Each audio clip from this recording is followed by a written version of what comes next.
Hello, hello. How are we doing out there, East Nashville? I am Margo Price. I'm so honored to be sitting here with two of my favorite people in this city. I don't even know if they need an introduction, but please give a warm hand, Justin Pearson and Gloria Johnson. That's right. The Tennessee 2 today. And yeah, it's just amazing to be sitting down and talking to you both. We met last year during what was one of the darkest times in the history of this city. And really, both of you gave me so much inspiration to stick it out and to stay in the South when things get tough and just to keep up the fight. So thank you both for being the voice of the people that we so need right now. I'm just going to dig into these questions here, and unless you both have anything that you'd like to start with. No, that's good. Okay, Yeah. all right. In the weeks following the Covenant shooting last year, there were intense civic unrest and anger with our leaders' refusal to address gun legislation. Representative Pearson, can you please tell us what it was like for you during that time? Well, first, thank you, Margo. Thank you, ShowUp Action Summit. Y'all look beautiful. I'm like, this is what justice looks like. This is what democracy looks like. This is the whole thing right here. So humbled to be here with my great colleague and friend, Gloria Johnson, who's our next U.S. Senator from the state of Tennessee. Yeah. Surrounded by superstardom today, and so happy to be with you and my fiance Oceanae. Where's Ian? Ian's here. Ian McEwen works in our Nashville office, so it is really good to be here. Many of you know what happened last year after the Covenant School shooting, where 6 9-year-old children were killed and 3 staff members were killed. Myself, Representative Johnson, Representative Jones went to the well of the House floor, because 7,000 Tennesseans came to the Capitol demanding action. But instead of getting action, what they got was leaders in the Republican Party sneering at them, looking down at their phones, pointing at them, but not engaging them in meaningful conversation. And there's something that happens when the people externally, the people outside of the institution, show up. It forces those inside of the institution to do something. And if you have a modicum of courage, it requires you to do something that might be a little unorthodox, like going to the well of the House floor, in order that we can advance the issue of gun violence prevention. Gun violence is the #1 killer of children in the state of Tennessee. That's absurd. And it should make everybody angry and a little confused that you could have an epidemic that quite literally is taking the life from children, and at the same time have lawmakers who refuse to do anything about it. How do these two things exist? When it was car accidents, laws like seatbelt laws came across the country. You do things to address the problems when you see them, if you care. We care. We are responsible for doing something to end the gun violence epidemic in our state. And the cowardice of the people in the Tennessee General Assembly has left us extraordinarily vulnerable and has left us extraordinarily unsafe. And Margo, you've been in the Capitol, you've been in galleries, you know how it is. You can have meaningful legislation that doesn't get a second in committee, that gets voted down without discussion. This is the reality of what we are experiencing, and it is the confluence of the erosion of democracy, as well as the cowardice of people who are listening to the National Rifle Association and the Tennessee Firearms Association. And what we must continue to build is what we are a part of, a movement for justice rooted in love. That's our work. And it is our persistent hope. It is our persistent faith. But y'all, it's also our persistent showing up and emails and phone calls and presence that's going to make a difference. And so while I have been dismayed by being expelled and hurt by our district losing its representation, we've also gained so much hope from the people who refuse to give up and who keep showing up. And that's who we must be in this moment and in this time in our state and in our country. Absolutely. So well said. Yeah, that's absolutely right. And I think about that morning that we went to the well. And I think probably, Margo, you're the first person that I talked to. I got there earlier than normal. I'm not one who loves the morning, but I got there early because I knew there were going to be a lot of people showing up that were concerned, that were cared, and really wanted us to hear what they had to say. And I remember you telling me you had just dropped your kids off, and you were very concerned about will they be safe when I meet them at the end of the day. You know, I talked to so many moms with tears in their eyes that morning, said the same thing. I dropped my kids off before I came here. Will they be safe when I meet them at the bus? Will they be safe when I pick them up at school? And what an outrageous thing to have to be thinking. It is just outrageous that this is where we are, that no other country in the world lives like this. It is a policy choice. It's a policy choice. And we have a legislature that will cut a mic or not call on you or kill any good idea that is going to protect our kids and our communities because it goes against what the lobbyists tell them they should be for. And so when those people showed up, we talked about it. It was such a hard session because there was so much legislation that hurt people, that hurt Tennessee families. 27 bills against the LGBTQ community that I recall that first year.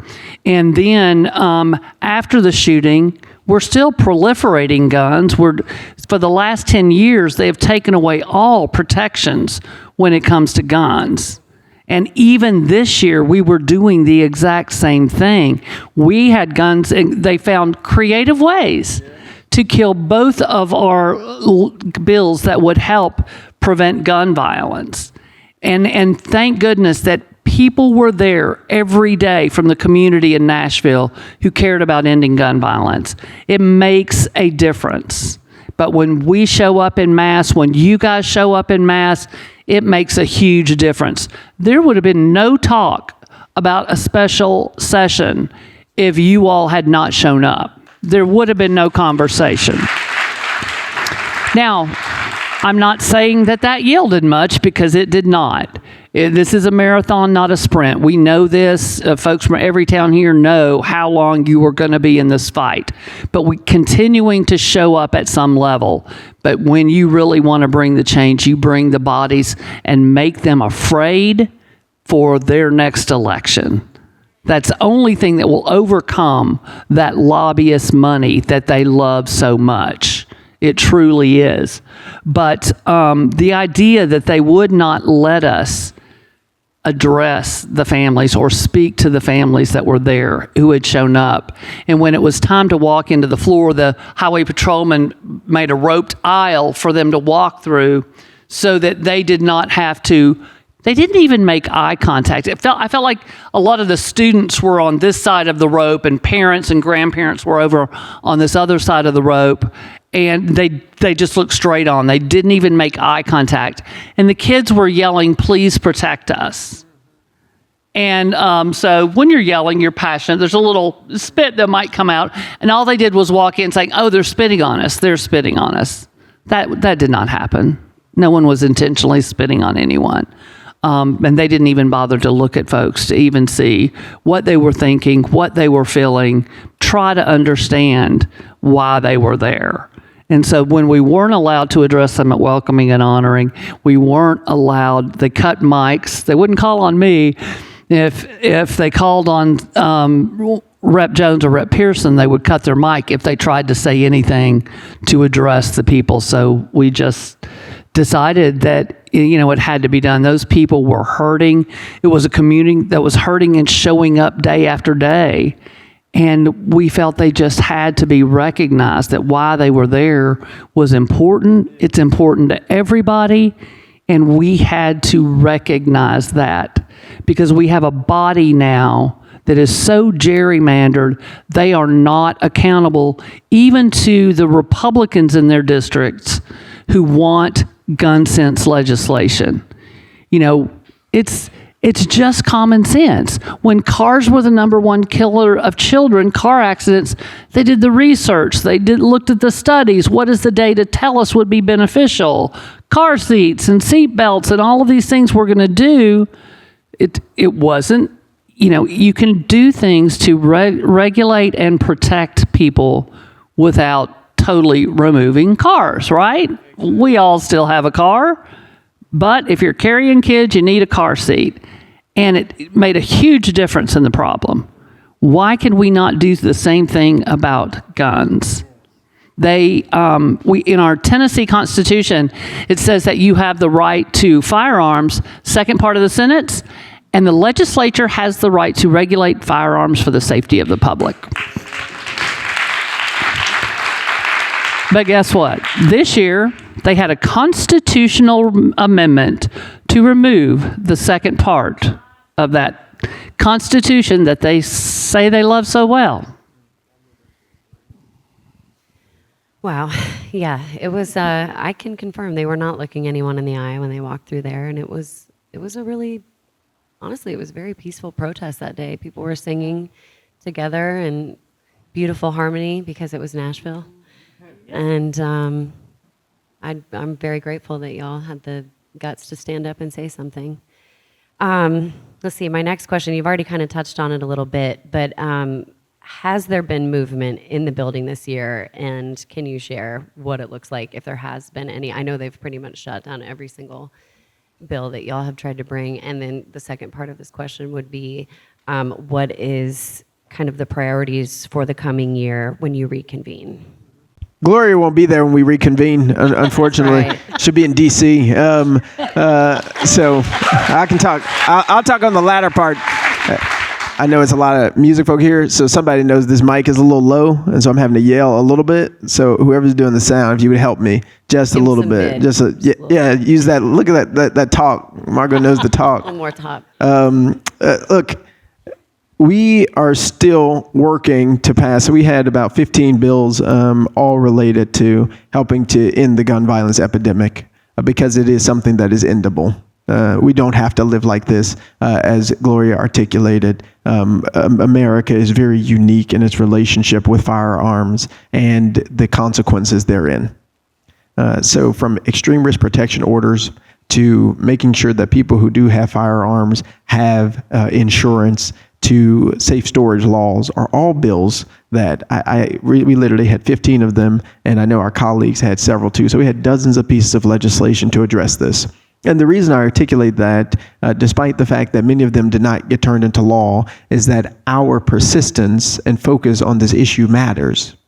Because if we are continuing to say we have data and research-driven approaches to solve this problem, and yes, we keep running against these people who want to keep the status quo the same, right? We keep running up against them, and that's a reality. The signal that I pray and hope that it sends to those who continue to elect us, who continue to show up, who continue to believe in this fight and in this movement, is that we are on the right side of this thing. We are on the right side.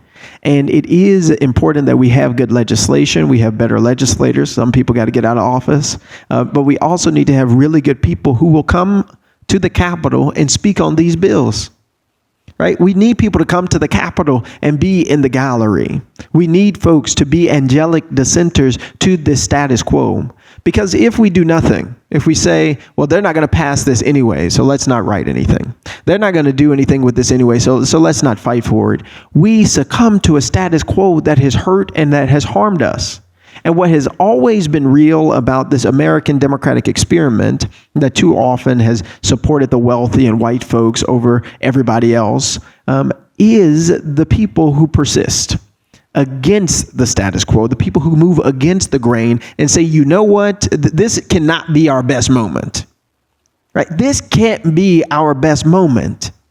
And so if this is not our best moment, who are going to be the people who will stand up and speak up and fight back and sing and shout and pray and work to make our better moments more possible?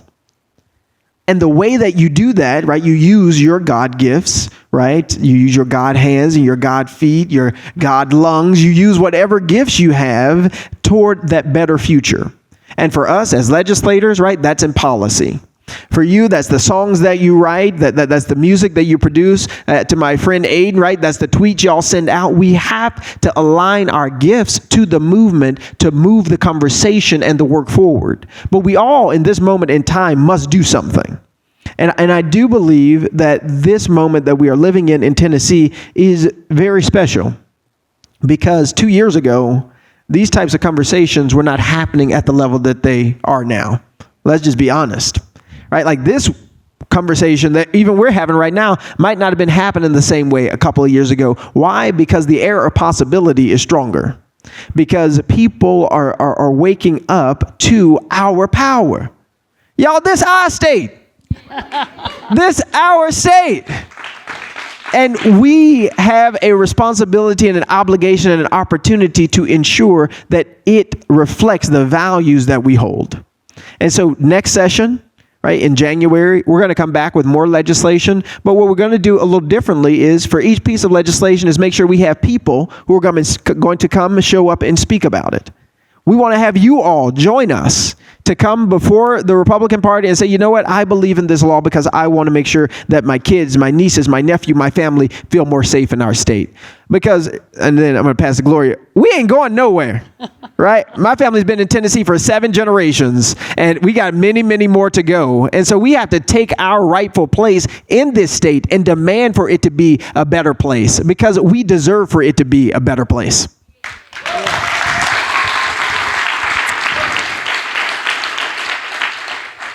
And that's the thing. Tennesseans deserve so much more than what they're getting from the leadership in this state, from the majority party.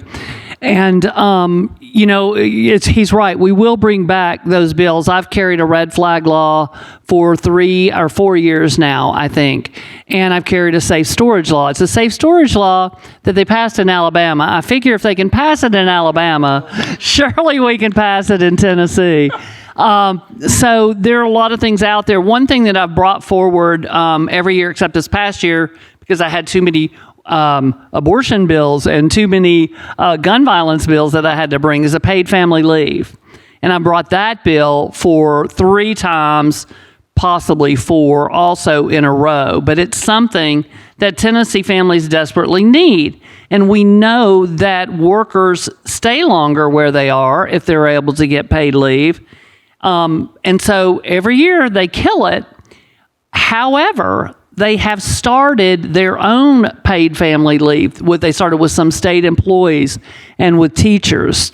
So they're not going to take mine because they're not going to let a Democrat pass something so sweeping.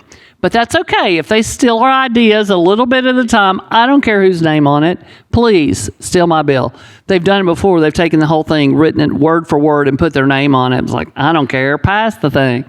But the reality is we're going to keep bringing that back. And like he says, you guys show up, because sometimes you think, oh, I don't have whatever skills are necessary to testify before committee. It makes me nervous. I understand where it would be nerve-wracking, but your personal story means so much more than any expert or lobbyist that sits up there and tells them why a certain bill should be passed.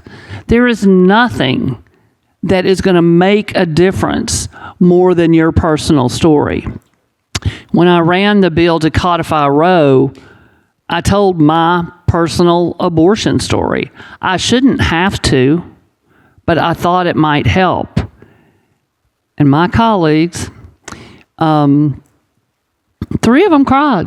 3 of my colleagues across the aisle teared up, but none of them voted for the bill.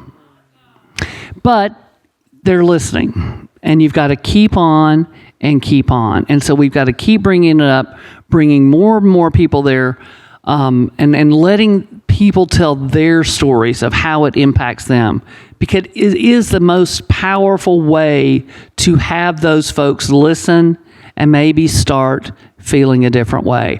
Also, your phone calls, your emails, a lot of people will say, Gloria, do those phone calls really work? Does sending an email really work? They ask me that all the time.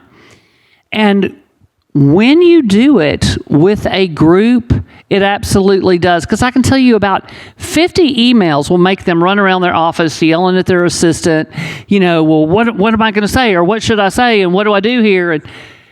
But one time we had this terrible bill in education, and an education group sent out a tweet that said, okay, this is the bill that's happening. It's really bad for these reasons. These people in the committee are for it. These people are undecided, and these people are against the bill.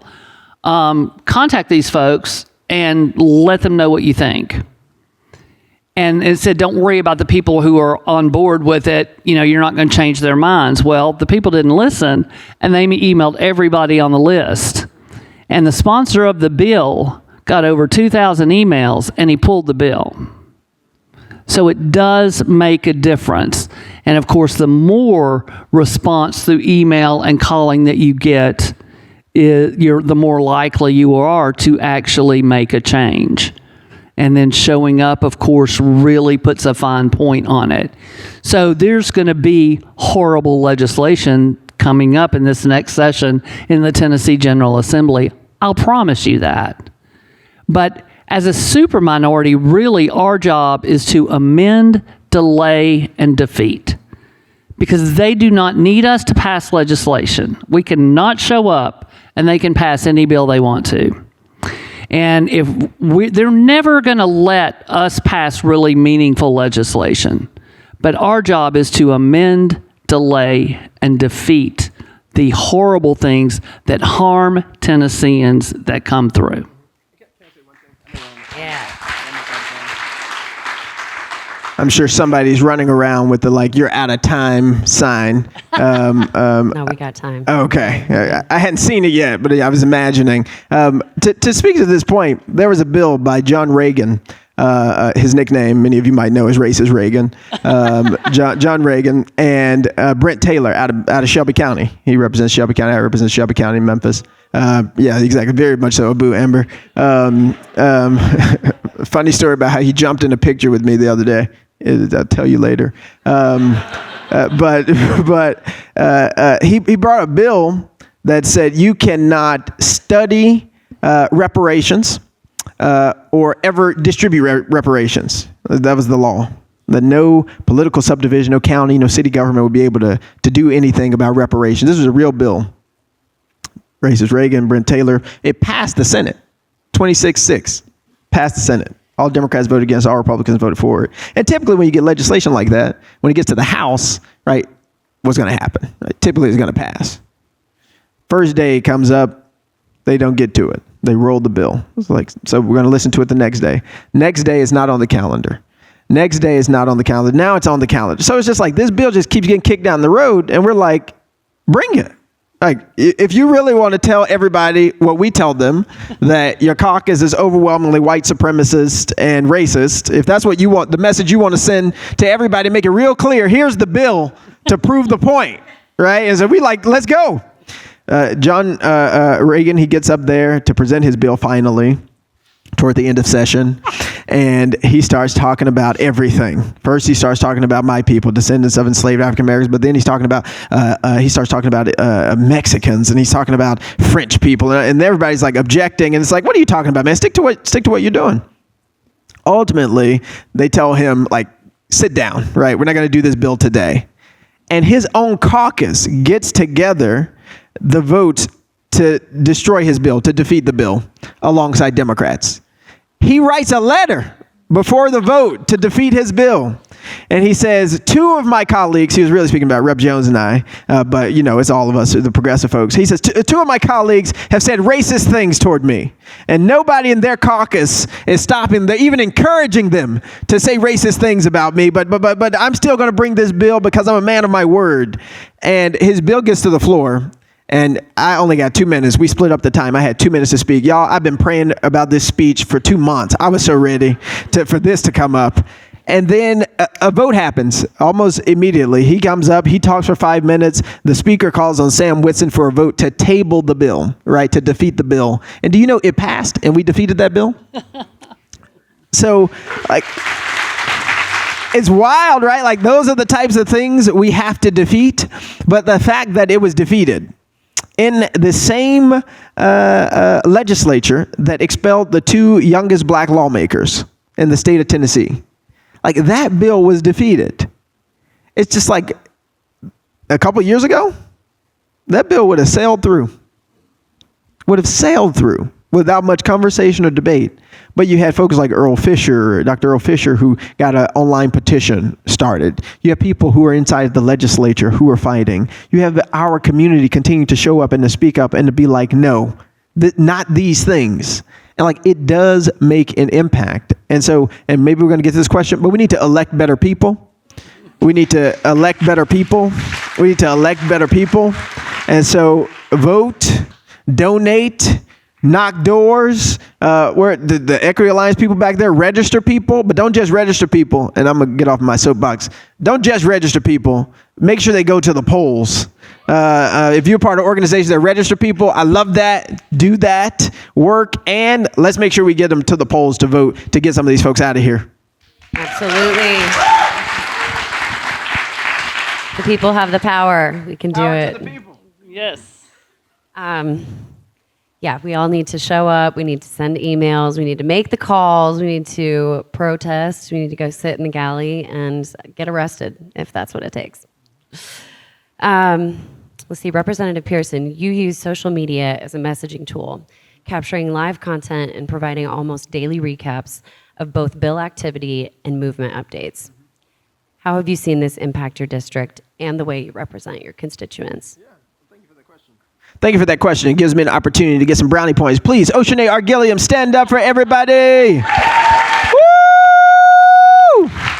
Oceanae is my chief of staff. She is also my fiance, and so I'm the luckiest man on the planet. And she's also our chief social media person. So all of the social media content, the music, all that stuff, she makes happen. And we went into this session really intentional about our social media strategy as a way to close the gap. My district's in Memphis and Shelby County, to close the gap between, in essence, Memphis, Millington, and the state capital for our constituency, but also for everybody who cares and who cares to follow along with what's happening in the legislature. Because so many things last session happened in the dark. Right? Like, we were really just getting our bearings. I won in a special election. I came after the majority of people had been there for a month or two, and we were just trying to figure out what was going on. And shortly after, the day I was officially sworn in to serve in the full capacity was the day of the Covenant School shooting. I was a legislator for 10 days, roughly, before being expelled officially. And this session, we wanted to really make people aware about what was happening. And so you can follow us on, like, when we first got our first bill passed through a subcommittee to the bill, and thanks to the Tennessee Holler, that didn't get heard simply because the chairman, and Gloria's on this committee, Representative Johnson is on this committee, the chairman didn't call for a motion in a second. And I really hope that people realize that you don't go to the 50s and 60s videos to see racism and to see how white supremacy or patriarchy or the heteronormativity ideas are being turned into legislation. You can just follow us online and we'll show you, right? Because it should awaken a fire within us to say, this, I don't consent to this. Right? I don't consent to lawmakers being treated this way. I don't consent to communities being hurt and harmed this way and being silenced in this way. And so our social media strategy on TikTok and on Instagram and Facebook we're still on Facebook. I know y'all young, but like we still on Facebook because a lot of our aunties and grandmamas in this movement, honey, they be on that Facebook, right? And they'll use that messenger. My Uncle Chester still he got my cell number. He got all my cell numbers. Still call me Facebook Messenger. Nephew, what you doing? Right? Like, he 81. And so we try to use all the platforms to reach the different levels of our constituency. But we know that this is really important because it's the way that people can connect with an institution that for so long has been able to be shrouded in secrecy. And for our colleagues, one of the biggest tasks we had this session was to learn everybody's name. Last year, I'm going to be honest with y'all, I didn't learn everybody's name. This year, it was like, first things first, I'm going to learn every last one of their names. Because you walk by someone and they say, hey, Justin, and you're like, hey, you know, do you do that thing? And then it's just like, but that's like power, right? Like, they know me, I don't know them, and they can do things when you don't know who they are. right? And it's harder to hold somebody accountable who's nameless. And so that was one of the things that we worked on. And in our social media, that's reflected too, so that you can know the names of the people that we interact with, whether that be Cameron, William Lambert, or whomever, because we have to engage in this democracy. It's what happens in between elections that is the true work of democracy. And that's what we have to be active and committed participants in. That's right. If you don't know their name, who are you going to give the stink eye to? Exactly. Okay, I see so many musicians in the crowd, a lot of faces I know here. And this next question's for you, Representative Johnson. Can you talk about what support from artists means to you, and with specific examples of how it has moved the needle? And can you also tell us a bit about Tennessee Rise? Yeah, absolutely. Flabbergasted by all of it still. Music is something that I can't carry a tune in a bucket, but I have loved music my whole life. And that's, somebody asked me this morning, what do you do to unwind, or, when you have time, is see live music. That's what I've done my whole life. And I'm so happy now that the folks that I've been listening to forever are supportive of what we are doing. It just means the world to me, because I also understand how hard it is in that business to get political, because you're going to lose someone. Maybe you lose a lot of someone's because of how you believe. We've heard the whole shut up and sing thing, and I know it is a risk.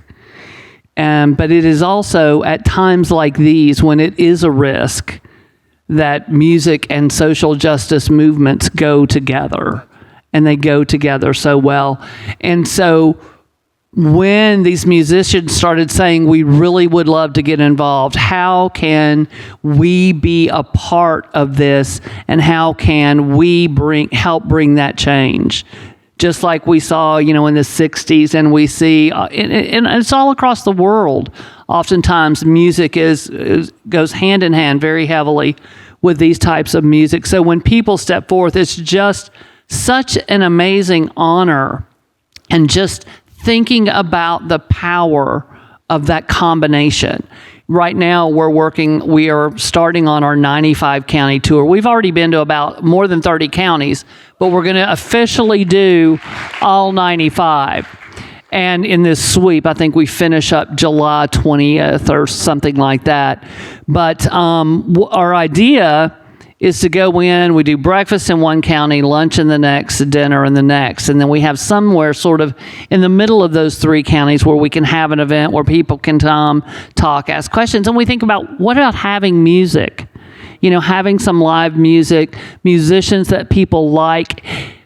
It sort of just levels. It gets everyone feeling good and open, and it doesn't matter who you are or what party you're in, you can all enjoy the music. And just get people thinking about community, and talk to the people after everybody's heard some music. Have conversations. What things are really affecting your life? What is making it difficult for your family? Is it really the fact that two women down the street are married? Or is your family struggling because you live an hour and a half from the nearest hospital? Yeah. Because your schools are underfunded and your child does not have a well-resourced classroom. Yeah. These are the things that are really making a difference in our homes. And these are the things that we can talk about, and that we all want our kids to be healthy and our families to be healthy. We all want our kids to have a great education. We all want to make a good wage so that we can pay all our bill, keep the lights on, and buy prescriptions too. This is what we all want. Why can't we talk about those things that really matter to our families? Republicans operate on a politics of division, and they will try to divide us with those wedge issues of immigrants and LGBTQ community and don't take our guns.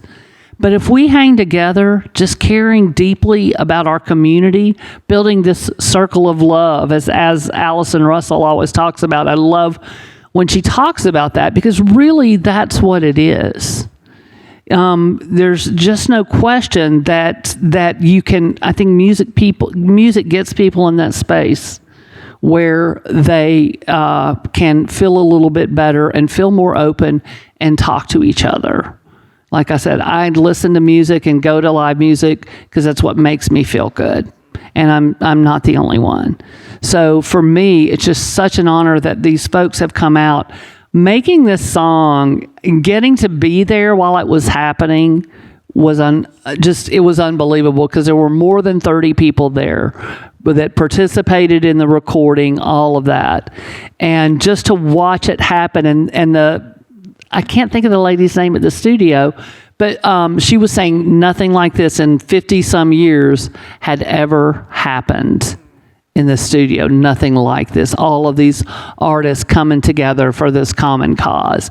And it just felt so wonderful. And the kids were there and the kids were singing with them. It was just the most amazing thing. And I'm just owe everything to all those folks that showed up and that made it happen and are continuing to show up at events and all of those things.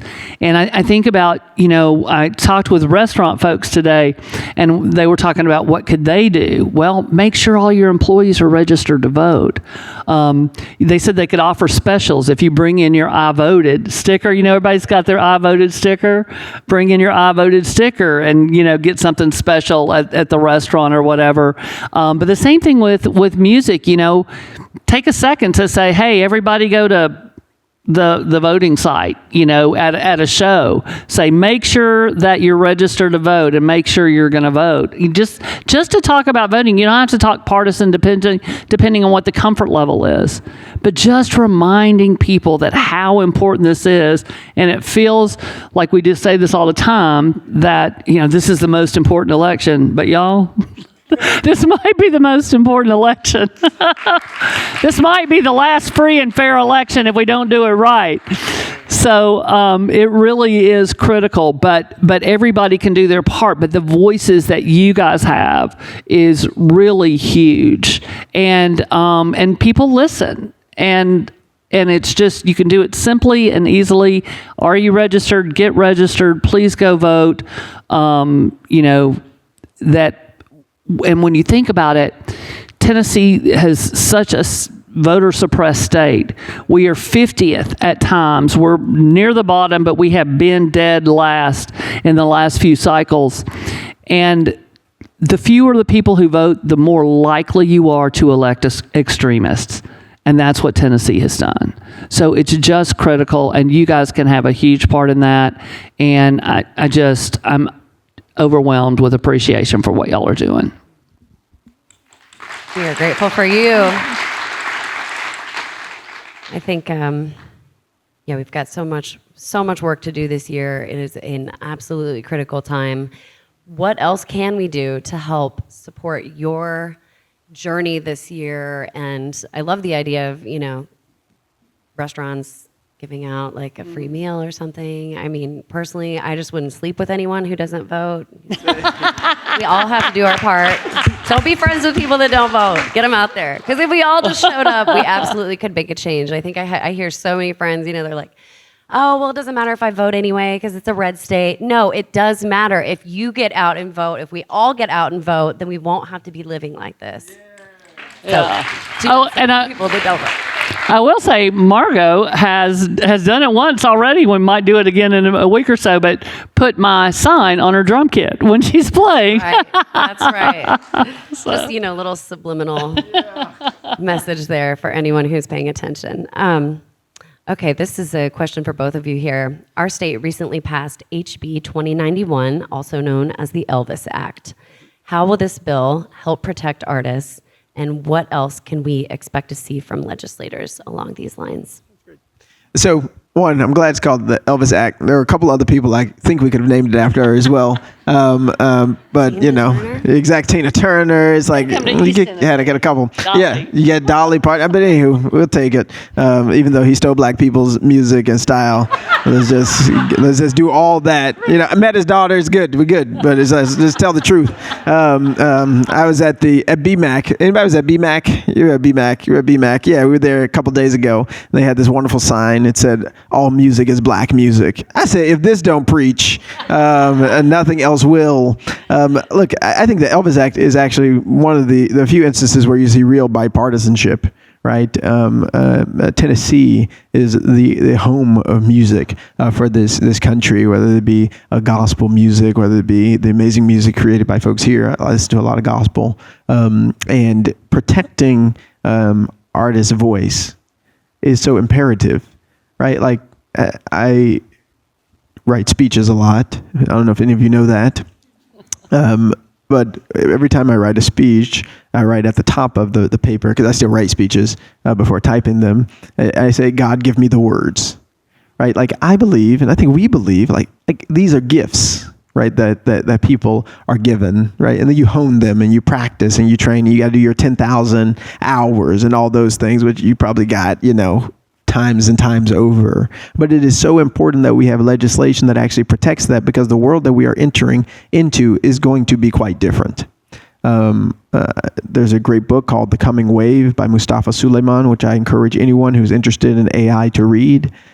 We do not currently have a containment strategy for the rapid growth of AI into our everyday lives.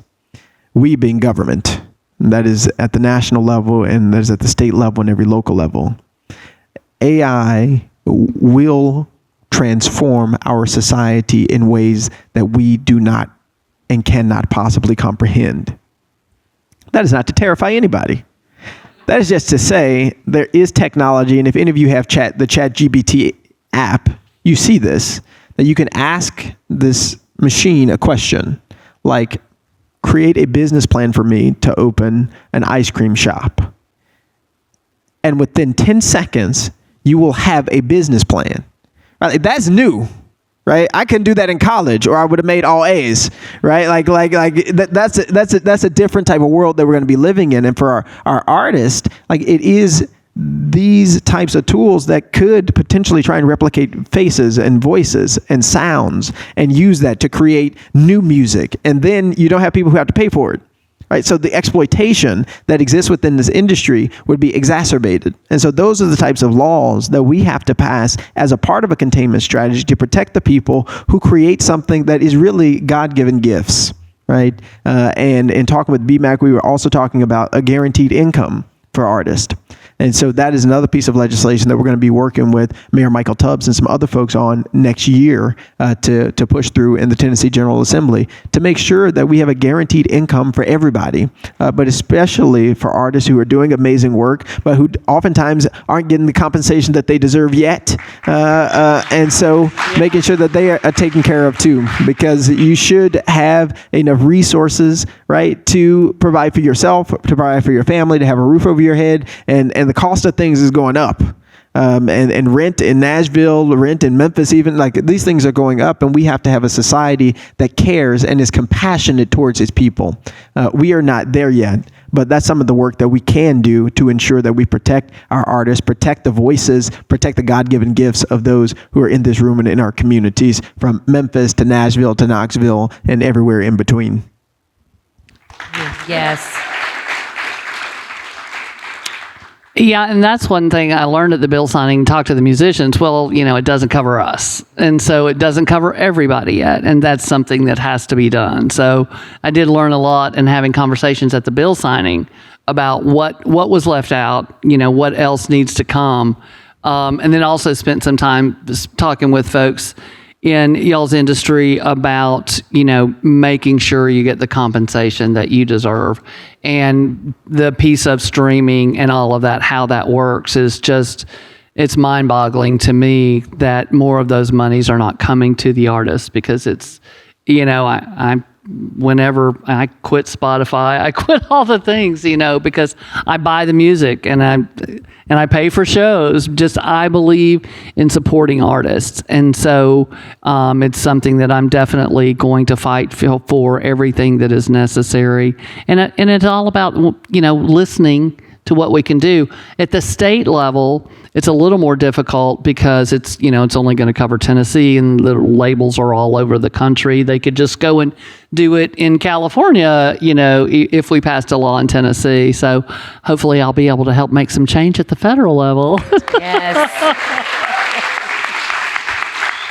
Lord knows we need it. I mean, it is hard to make a living as an artist, and unfortunately, I believe that we've all been deemed independent contractors, so we don't even have the ability to strike, and it's wrong. It's really wrong how writers are being taken advantage of, and if there's the rent is too high, musicians aren't even going to be able to live here, and everything we love about our city is just going to go away. So get out and vote. We have got to get Gloria Johnson in the Senate. All right. Well, I think we are almost time for our Q&A. Is that good?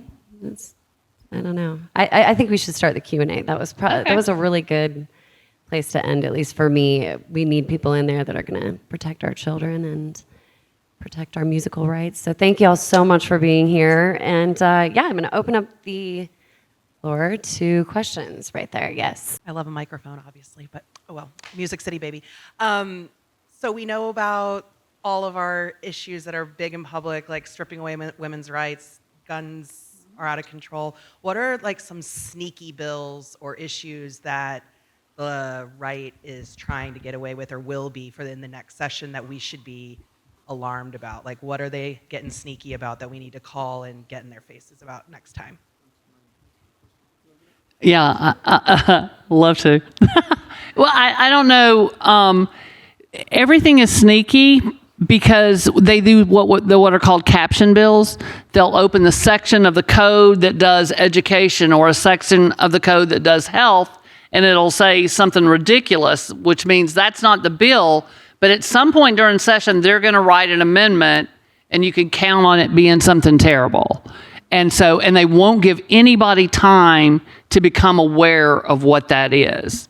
And so some of the things from really bad education bills, of course, voucher bills have come up that way. Allowing charter school operators to basically buy any unused or underused school property for next to nothing, then the school system's on the hook for rehabbing that building. And then if the charter school closes in 3 years, they've got a building to sell. And it all goes to that corporation. That is why charters is another way to privatize schools, because it's really about them making money on real estate, quite frankly, and other ways, charter management companies and things like that. But a lot of that bill, and this past year, they said they were going to put amendments on before they were heard in committee, and that was a lie. You could be hearing a bill the next day and you had no idea what it looked like because the amendment was not on the website for people to find. And so how does the public weigh in on a bill that you can't even see? And one of the bills that talk about a lot was the bill that while Democrats were trying very hard to remove the sales tax from groceries, the Republicans had legislation to give the largest tax break in Tennessee history, $1.8 billion to corporations. That was unnecessary. They didn't need nor ask for this. And on the last day of session, we were discussing that bill, and Representative Jones said, well, the Tennessean says that 53% of this money is going to go to out-of-state businesses. And Leader Lamberth on the other side got up and said, no, you're wrong. It's 81% of the businesses are Tennessee businesses. That's not what Rep. Jones was arguing. He was arguing the amount of money. Republicans don't math well.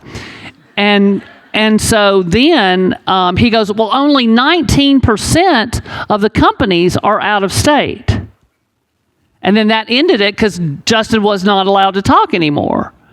But if you understand how things work and you're listening and you're not just voting how your leadership tells you to vote, you understood that 19% of the corporations got 53% of Tennessee tax dollars. 19% of the corporations were out of state and got 53% of that $1.8 billion.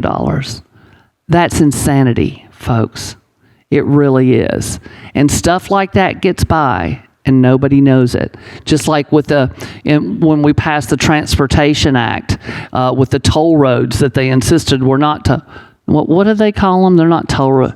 Choice lanes. They love the word choice, even though not for women. But these choice lanes or Lexus lanes, whatever you want to call them, and within that bill was a bill that when you go pay for your license plate, you pay an extra $100 to $200 to $270 if you have a hybrid or an electric car. I got calls on January 1 this year from people who had no idea that they were going to have to pay that because they had a hybrid or an electric car. That everything they do is under the radar, under the wire, quietly and quickly, so the people don't know they are being screwed. And that's so true. Like, we can breathe that in.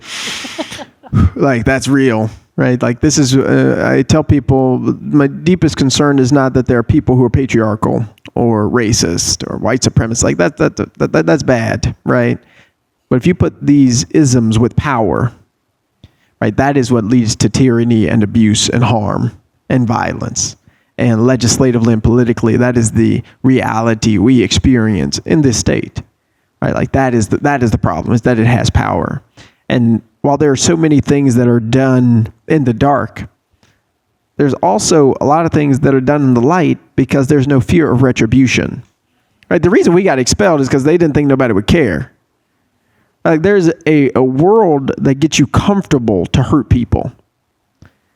And like, we have to ask, what has gotten us to the point and the place where the most powerful folks in the state of Tennessee are comfortable doing harm to children who are trans? Comfortable passing, I think, 22 bills this year against the LGBTQIA plus community. What has gotten them so comfortable?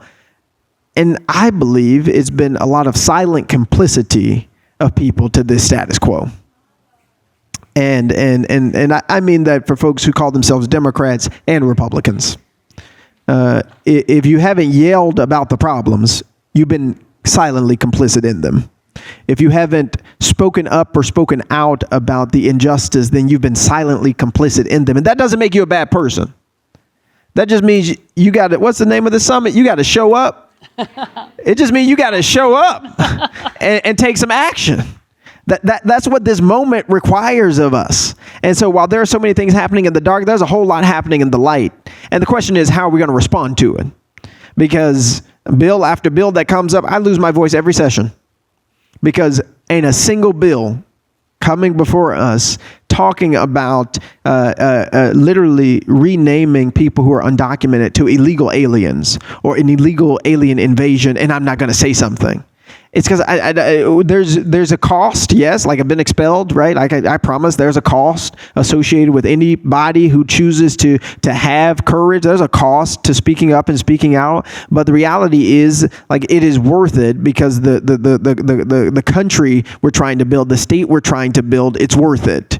Right? It's worth our voices. It's worth our attention. It's worth your resharing. It's worth your making a story post. It's worth it because these things happening in silent, in quiet, right, has them believing, the people in power here, that we are complicit, that we are willing participants in this. And so, no, if it's a death penalty bill that you're interested in, I talked to Jason about the Innocence Project. If that's what you're interested in, come talk to our office. You'll be the folks we come to when we see the bills related to death penalty. If you're interested, again, in AI and artists, and that's what you're interested in, we'll reach out to you every time. We got about 4 or 5 people who are our experts that we reach out to when these bad bills come, because everybody is trying to ask themselves, how do I do something now? Because if we accept the status quo's want of us to say we're powerless, want of us to say that we're voiceless, if we accept those things, that only cements their power, right? But when we say, wait a second, I've got a voice, Wait a second, I've got power. Wait a second, we've got collective power. Then we can change some things. And I think that's where we are in this moment. That's what this moment requires. Hi, my name is Kim. First of all, thank y'all so much for being here. My question is, how do we combat apathy in my age range? I'm a millennial. Right, I know that's right. Go ahead, millennial. Okay. I'm a millennial, and I get so frustrated when I see other millennials talk about how voting doesn't matter, but more importantly, it's all about like what Biden's doing wrong or what he's not doing wrong. But I never hear them speak about what's happening on the local level, which is also frustrating. And as my grandmama would say, you can't argue with stupid. So what are some other ways in which we can help motivate, like across the aisle in our own age group, and get them like really motivated, especially when they don't understand like civics, for example, because that's not in school anymore. So I think a lot of it comes with misinformation and not really understanding how legislation works. But what are ways that, for example, I can help motivate millennials and others to participate?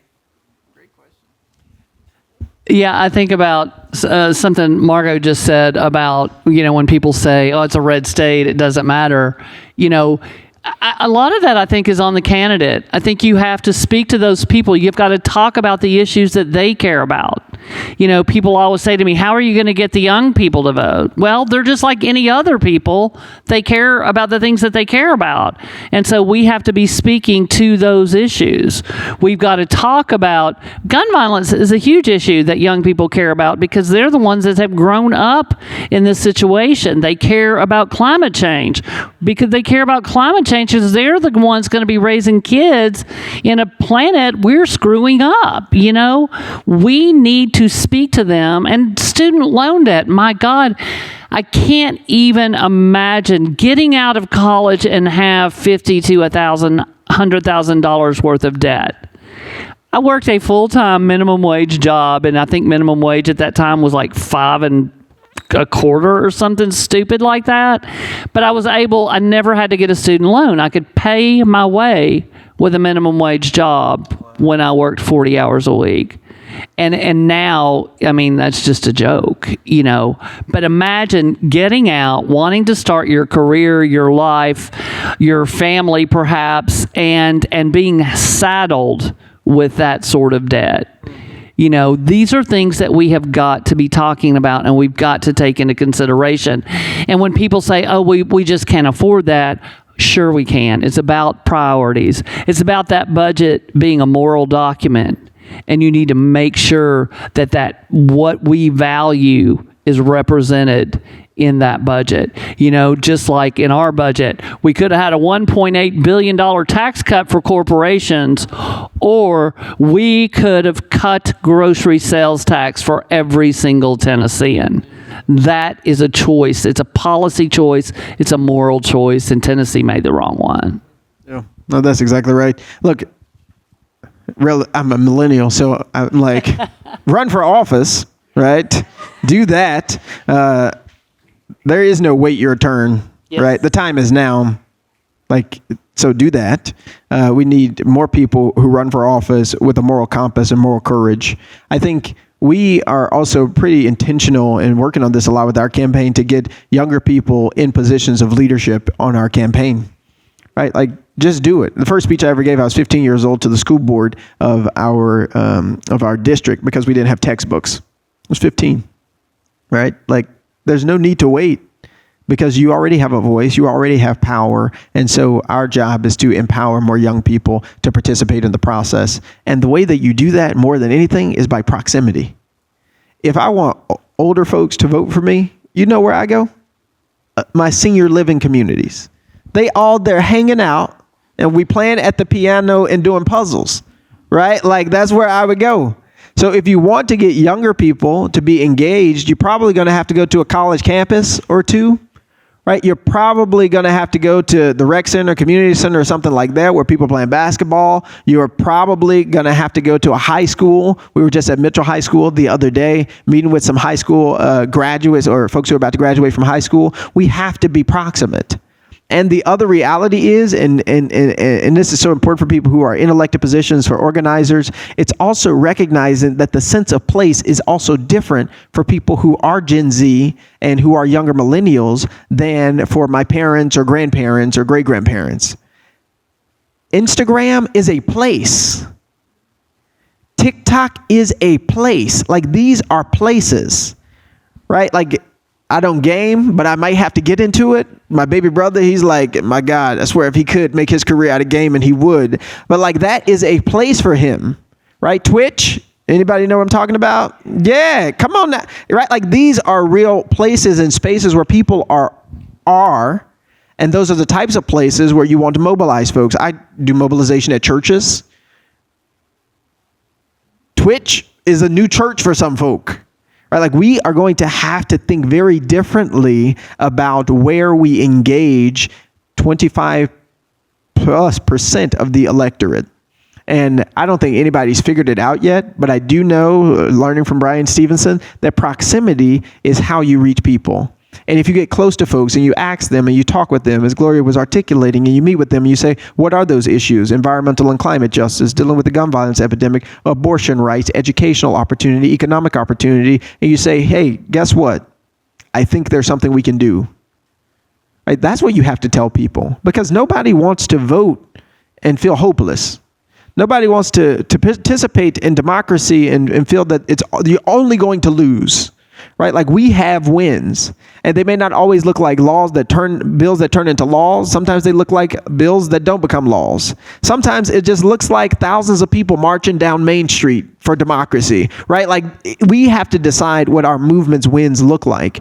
But to engage young people is to be proximate. It is to address the issues that folks want for us to address, but it's also to remind people that we have power, and that power isn't just with President Biden and Vice President Harris. We know them, right? We met them, good folk. This Gaza war and war on Palestinian people is a humanitarian crisis. It is and does need to be addressed in an intentional and meaningful way. You don't get the right to kill tens of thousands of people with money that the United States government is sending, right? That's not right. And we have to be intentional about holding the moral compass, right? We have to hold the moral compass for ourselves, because, as you all know, there's a war in Sudan happening, and there's a need of $2.5 billion to help prevent a famine that would lead to 10,000 people dying a day in Sudan. And we haven't sent a single billion there. But just this morning, I think I read a news article saying we're sending $1 billion to Israel, right? There's something wrong with our moral compass that has to be righted. And I think that's something that's important. And again, right, like, I'm a Democrat. This is my party, the people I believe in. I'm voting for Biden and Harris. That's me for real, because I know what it means to lose democracy and to live in a state of tyranny and to be expelled from a legislature where people believe that they're dictators and not in a democracy. I know what that is. People don't have to tell me what it's going to look like if Trump gets elected. What? I got Cameron Sexton and William Lambert and Bill Lee and Jack Johnson and Randy McNally. Don't tell me what it's going to look like. I live it every day. You live it every day. Tell your friends that too, right? Like, that tyranny is already here, right? That dictatorial attitude, it's already here, like in Tennessee. And so now I'm done. So tell your young friends there's also power that we do have. City councils, county commissions, mayor's races.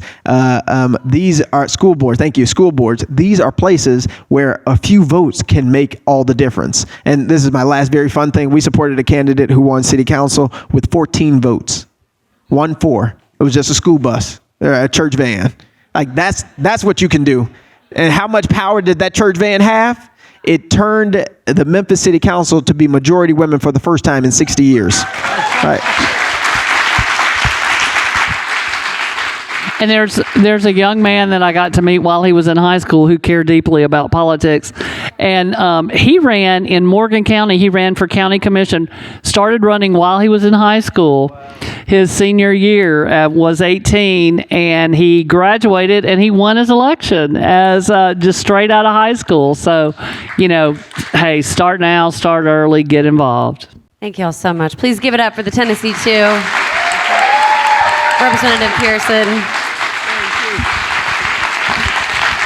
Thank you all so much.